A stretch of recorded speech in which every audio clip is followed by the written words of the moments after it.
our solar system is an exciting place. One of the most exciting developments in the past few decades has been the realization that our solar system is not unique. There are solar systems all over the place, and we're starting to learn something about them. And it seems very fitting to end this week of solar system science with some discussion of what it is that we found out there, the topic that goes under the name extrasolar planets, or exoplanets for short. And so the fact that planets should exist around other stars and that the sun is not unique in having planets is an old idea. The fact that we saw protoplanetary disks around stars suggests that many stars will have planets. And people have been looking for planets around other stars for a long time. The first successful discovery was in 1988, so only 20-some years ago.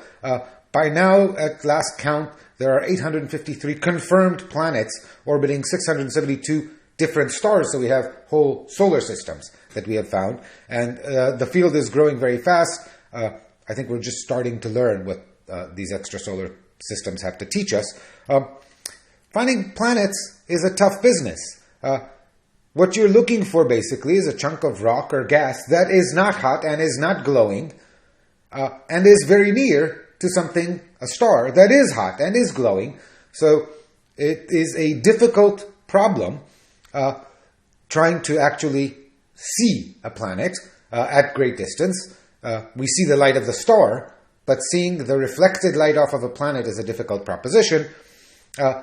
Despite this, it has been applied.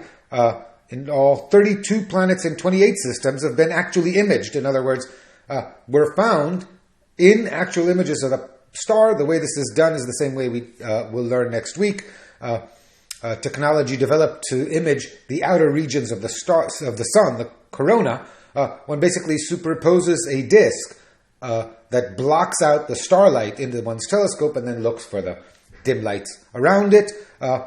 There are future missions that are designed to specifically image extrasolar planets, and we might be able to increase the rate of discovery, and one can learn a lot about a planet if one can actually image it. But most of the 900 planets we've seen have not been discovered that way. In fact, most of the time, all you can see is the light of the star. So how does the light of a star tell you that there is a planet orbiting it?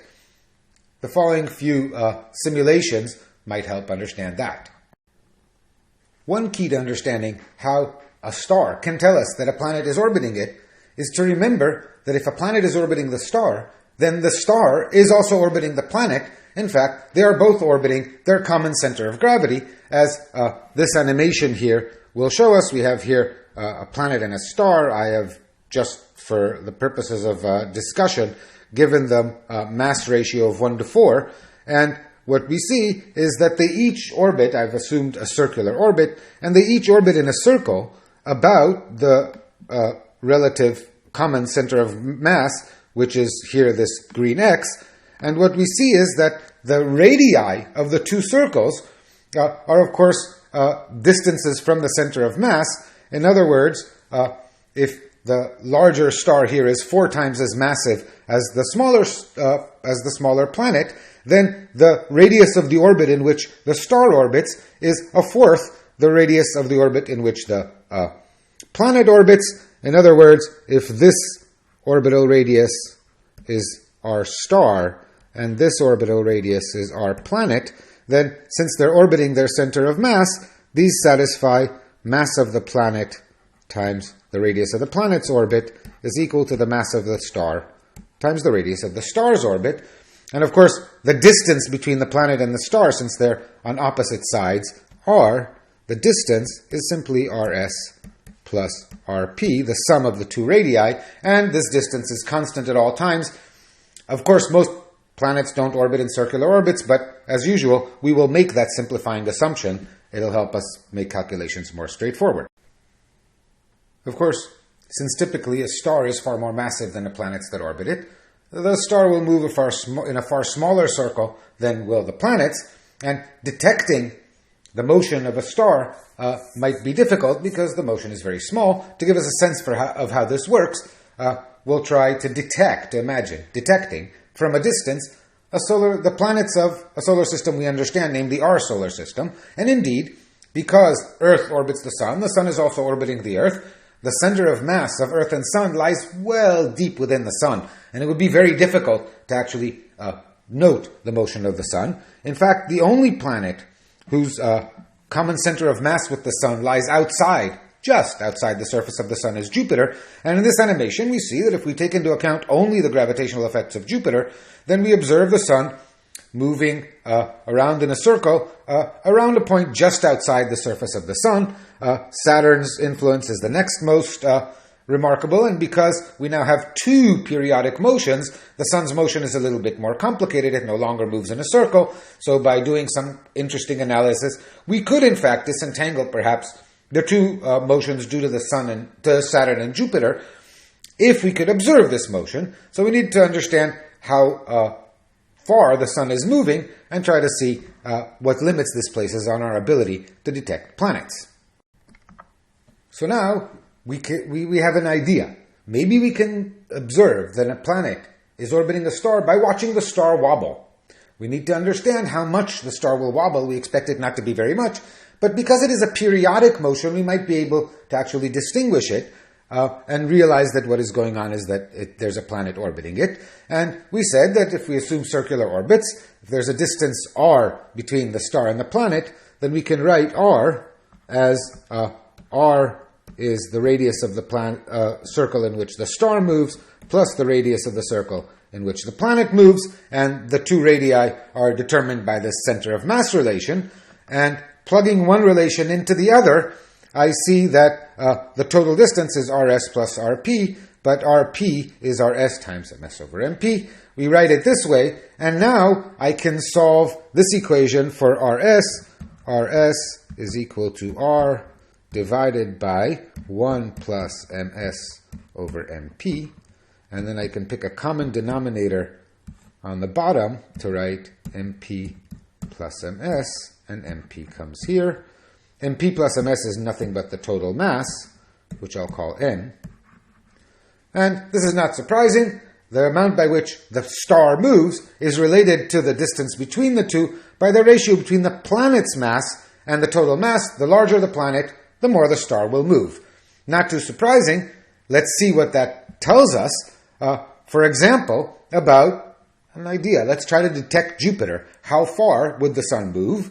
Well, plugging in this result we just figured out, I find that the radius of the circle in which the Sun moves due to the gravitational effect of Jupiter is the ratio of the mass of Jupiter to the mass of the Sun times the radius of Jupiter's orbit, which I've put in here. And that's indeed right outside the Sun. This is 740,000 kilometers. The Sun itself is about 696,000 kilometers in radius. This point lies right outside the Sun. Detecting the wobble of a star due to the effects of a planet that orbits it is going to be difficult. In fact, of all of the planets that we know, one was detected by this method. This is called astrometry. So, finding the motion, discerning the motion of the star is not going to be our most successful strategy. What else can we do? Let's go back to the simulation and see a different approach. The secret, it turns out, is that while it is very difficult to measure the position of the star with the precision necessary to detect a planet surrounding it, we may be able to detect its wobble by measuring its velocity. How can you measure velocity without measuring position? That's an interesting question. Well, there is a sense in which we can measure velocity directly without measuring position, and this is the Doppler effect. Remember that the spectrum of a star will contain absorption lines for whatever gases are in the star's atmosphere, as we saw for the spectrum of the Sun. If you can identify a particular absorption line and find that it is shifted in frequency or in wavelength from its natural wavelength, we can use the Doppler formula. I remind you that lambda is lambda 0 times 1 minus v over c, where c is the speed of light and v is the speed with which something is moving. Since spectral lines are very, very narrowly known, we can measure rather small velocities compared to the speed of light, in fact, down to a few meters per second, so 1 part in 10 to the 8th. We can make pretty accurate velocity measurements, provided there is a Doppler effect. Remember, the Doppler effect only obtains if the object, the source of light, is moving towards us or away from us. So in the position in that this animation currently depicts, of course, we have no such luck, because as the planet orbits the star and the star orbits the planet, there is no motion at all, no change in the star's distance from us, so there is absolutely no radial velocity component. The star or the planet neither approach us nor recede. On the other hand, if I tilt and I imagine that the system happens to be oriented in this direction, then what I observe is that now the planet, and therefore the star, periodically approaches Earth and recedes from Earth, and maybe we can detect the variations in wavelength of some absorption line by measuring the velocity with which the star is moving. And the way we do this is precisely by doing spectroscopy. Let's take a look. This animation sort of shows you the setup. We have here a planet orbiting the star, therefore the star orbiting the planet, albeit in a much smaller circle. We cannot see the planet, but we can see the star, and things here are perfectly aligned. The motion of the system is in such a plane that the entire velocity of the vector of the star will be visible to us. There is no motion out of the plane of this image, which would be invisible to us, and we observe some absorption lines in the spectrum of the star, and when the star is receding from us, the absorption lines are shifted to the red. When the star is approaching us, they're shifted to the blue, and we see this periodic shift in the Doppler shift in the absorption lines, and by detecting the periodicity, we can measure the period with which the planet orbits the star and perhaps learn some more. Of course, the Doppler shift here is greatly accelerated. Let's do a little calculation to see what kind of velocities we'd be trying to detect.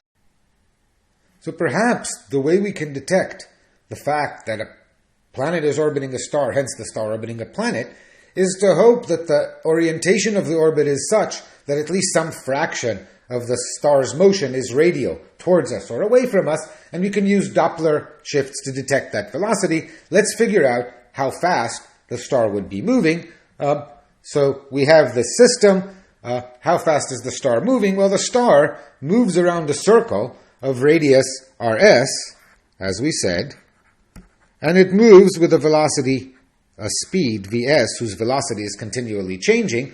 So as we know, the acceleration from our second week of class, the acceleration with which the star accelerates towards the center is vs squared divided by rs, and if I multiply this by the mass of the star, this is the force acting on the planet, on the star, to accelerate it, and of course this is Newton's gravitational force. In other words, this is g times the mass of the planet times the mass of the star divided by the square of the distance between them.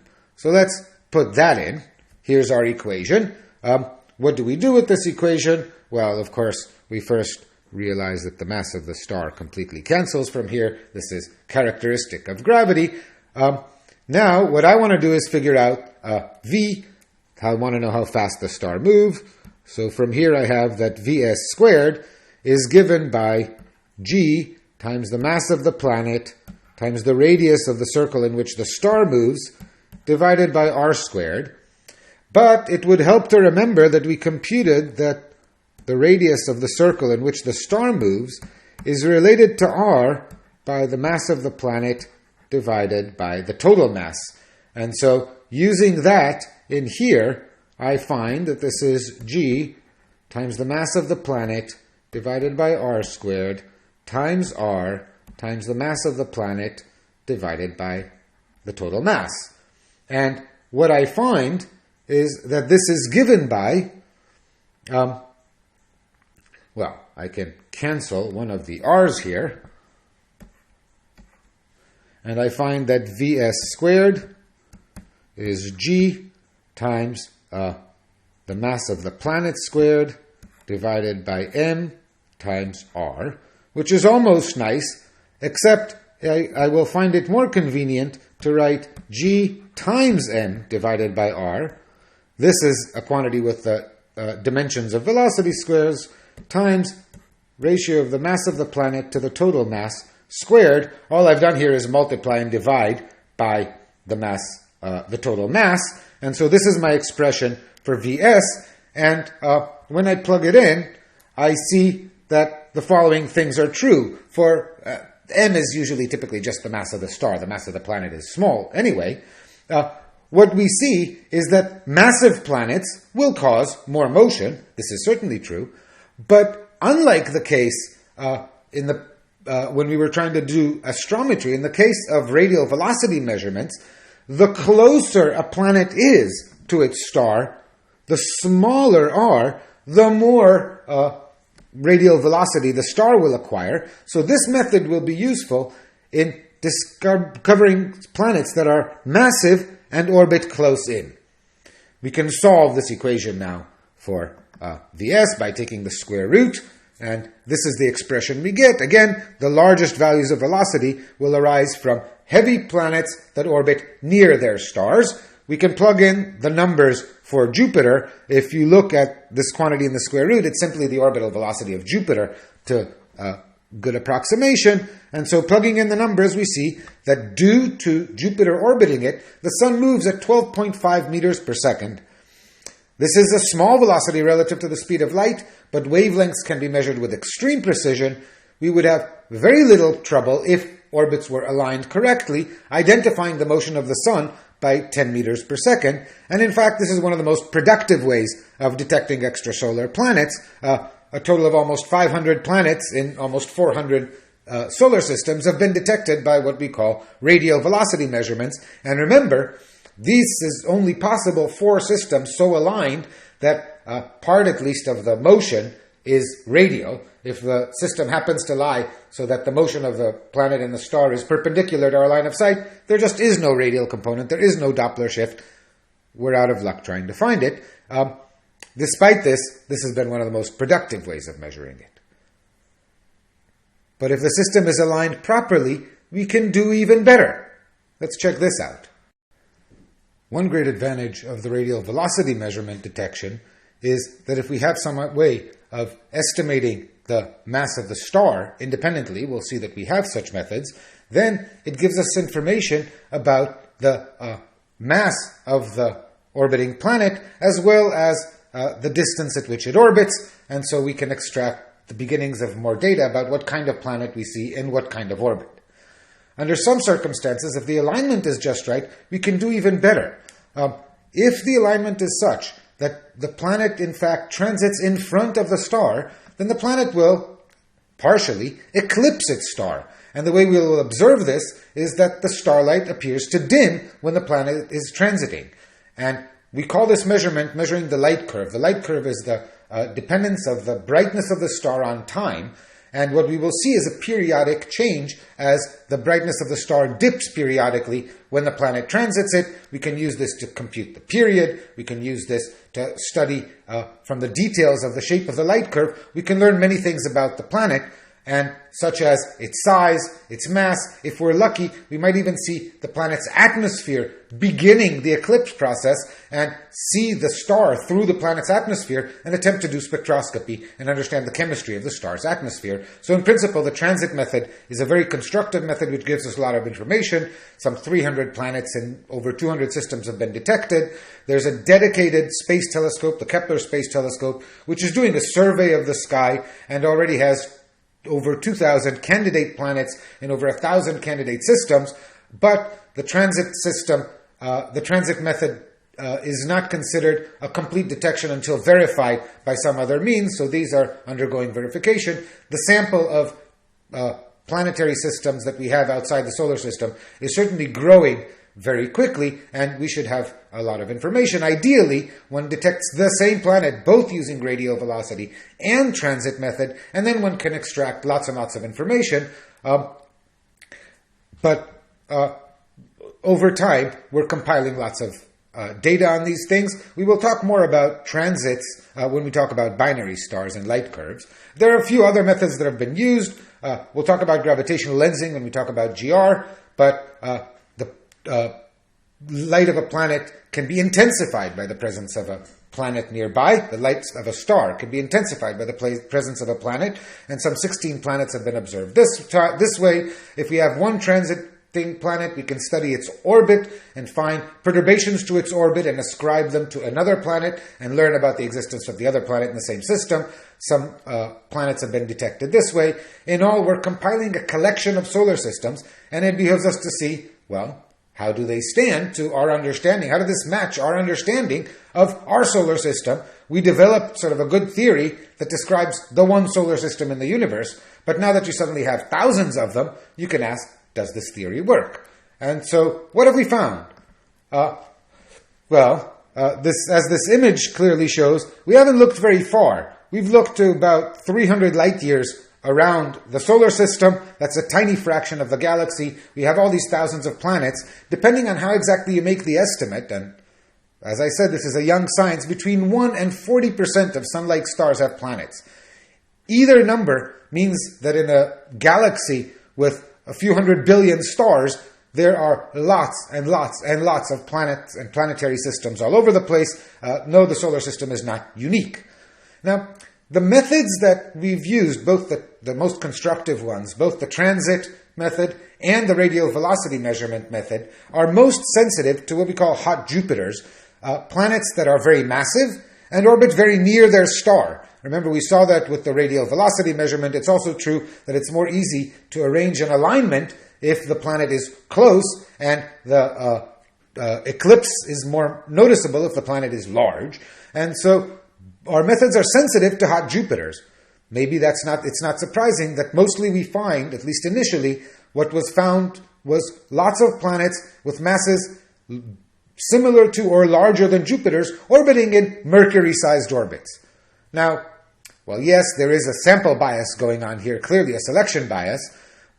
If one had a detector that was only sensitive to unicorns and one found no coyotes, this would not be a surprise. But if one had a detector sensitive only to unicorns and found unicorns, that would still be a discovery.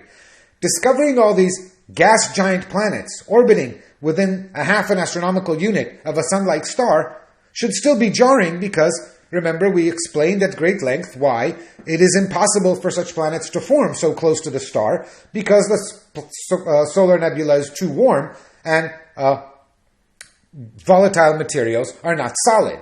What we learn from the fact that they exist is presumably they did not form in that position. They formed farther out where the nebula was colder and migrated in. So the kind of migration that the NEAS model proposes for the solar system apparently is occurring all over the place. And this indeed seems to be a ubiquitous feature of the solar systems we're finding. The kind of sedate stability that we see in our solar system is not actually the standard. There's lots of strongly interacting, very resonant orbits, instabilities.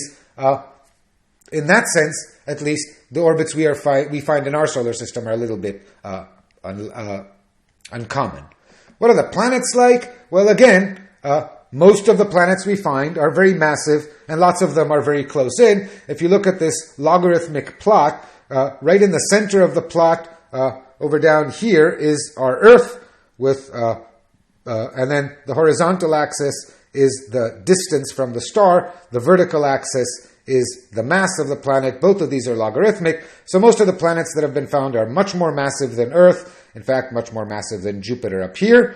And many of them orbit very close in. These are these hot Jupiters that we spoke of. But we're also finding planets that orbit out at far larger distance from their stars.